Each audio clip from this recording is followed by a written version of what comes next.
Welcome to Rudra TV. India టుడేకి ఇచ్చిన ప్రత్యేక ఇంటర్వ్యూలో ఎరిక్ గార్సెట్టి మాట్లాడుతూ అధ్యక్షుడిగా ఎన్నికైన డొనాల్డ్ ట్రంప్ విమర్శలు కొన్ని విధాలుగా సరైనవే అన్నారు. భారత్ అధిక ధరలపై ట్రంప్ చేసిన విమర్శలను ఆయన ప్రస్తావించారు. భారత్లో అమెరికా రాయబారి ఎరిక్ గార్సెట్టి మాట్లాడుతూ భారత్ తన టారిఫ్లను తగ్గించాలని, అధిక రేట్ల కారణంగా చాలా కంపెనీలు భారత్కు రావడం లేదని అన్నారు. ఇంటర్వ్యూలో ప్రధాని నరేంద్ర మోదీని ప్రశంసించినప్పటికీ భారత్ అమెరికా వాణిజ్య సంబంధాలపై ట్రంప్ చేసిన విమర్శల గురించి అడిగినప్పుడు గార్సెట్టి ఇలా అన్నారు. అధ్యక్షుడు ట్రంప్ కొన్ని మార్గాల్లో ఇండియా టుడేకి ఇచ్చిన ప్రత్యేక ఇంటర్వ్యూలో ప్రధాని మోడీని ప్రశంసిస్తూనే భారత్ అధిక ధరలపై ట్రంప్ చేసిన విమర్శలను ఆయన ప్రస్తావించారు. భారత్ అమెరికా వాణిజ్య సంబంధాలపై ట్రంప్ చేసిన విమర్శల గురించి అడిగినప్పుడు గార్సెట్టి ఇలా అన్నారు.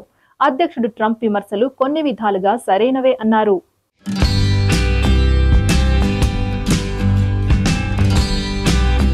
మేము కొన్ని ఖచ్చితమైన సంభాషణలను కలిగి ఉండేలా చూసుకోవాలి. ఈ పరిపాలనా సమయంలో మేము మా వాణిజ్య వివాదాలను 100% పరిష్కరించాము. కాబట్టి మేము స్కేల్ ని సెట్ చేశాము.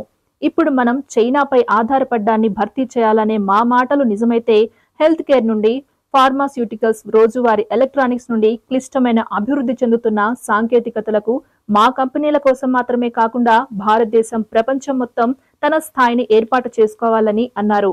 అయితే భారతదేశం తన సుంకాలపై పునరాలోచించాల్సిన అవసరం ఉందని గార్సెట్టి అన్నారు.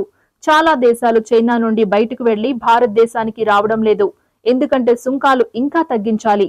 ట్రేడ్ మార్క్ రక్షణ, పన్నులు, శిక్షణ మరియు శ్రామిక శక్తి యొక్క ప్రతిభను మనం చూడగలిగినట్లుగా రవాణా మరియు మౌలిక సదుపాయాలను నిర్మించడం కొనసాగించవచ్చు.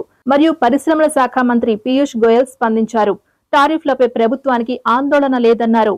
ఇది చైనాపై సుంకమైతే అది భారతదేశానికి మాత్రమే సహాయపడుతుందని, అది ప్రతి ఒక్కరిపై సుంకమైతే అందరూ ఒకే పడవలో ఉన్నారని ఆయన పేర్కొన్నారు. మేం ఇంకా బాగానే కొనసాగిస్తాం, కానీ ప్రజాస్వామ్య ప్రపంచ భారతదేశాన్ని విశ్వసనీయ భాగస్వామిగా చూస్తుందని నేను వ్యక్తిగతంగా నమ్ముతున్నాను అని ముంబైలో జరిగిన బిజినెస్ టుడే యొక్క మోస్ట్ పవర్ఫుల్ ఉమెన్ 2024 కార్యక్రమంలో గోయల్ అన్నారు.